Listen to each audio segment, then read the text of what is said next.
ইন্টারভালের পরে একটু লুকিয়ে লুকিয়ে ভিতরে গিয়েছিলাম যে দেখার জন্য যে কেমন লাগে দেখতে। তো আমার সামনে ৫০-এর বয়সূর্ধ্ব ৪ জন দেখছিলেন।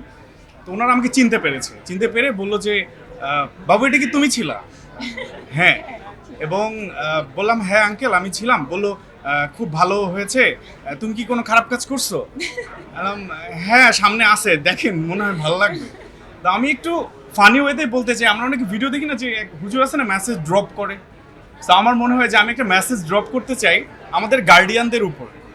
আপনার ঘরে যদি আমার বয়সী ছেলে, উর্বির বয়সী মেয়ে থাকে, তাদেরকে তো ঈদে উপহার দিয়েছেন, যে কোনো কাজে কামে তারা টাকা নিয়ে নেয়, টিউশনের কথা এই কথা সেই কথা। তাদেরকে সিনেমা দেখার একটু টাকা দেন, তাদেরকে হলে পাঠান। তারা না দেখতে পারবে তারা কি ফেস করতেছে, আমরা কি ফেস করতেছি। সো আমি এইটা বলবো গার্ডিয়ানদেরকে যে আপনারা আপনাদের ছেলে এবং মেয়েকে এই গল্পটা দেখার জন্য একটু ইনসিস্ট করেন। আমি কথা দিচ্ছি তারা অনেক স্ট্রং একটা মেসেজ শিখতে পারবে যেটা সারা জীবন কাজে লাগবে। ডেফিনেটলি এর শুধু মেসেজ না, আমি অনেস্টলি বলি আপনারা বয়ফ্রেন্ড গার্লফ্রেন্ড নিয়েও দেখতে পারেন, কারণ এখানে এন্টারটেইনমেন্ট রয়েছে, আনন্দ রয়েছে, মজা রয়েছে, গান রয়েছে, suspense.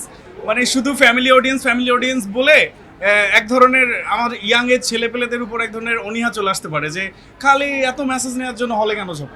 But trust me brother, আপনারা এসে অনেক ভালো কিছু দেখতে পারবেন। কি উর্বি, ও তো ছিল আমার সাথে, ও তো কিছু জানে, বলো।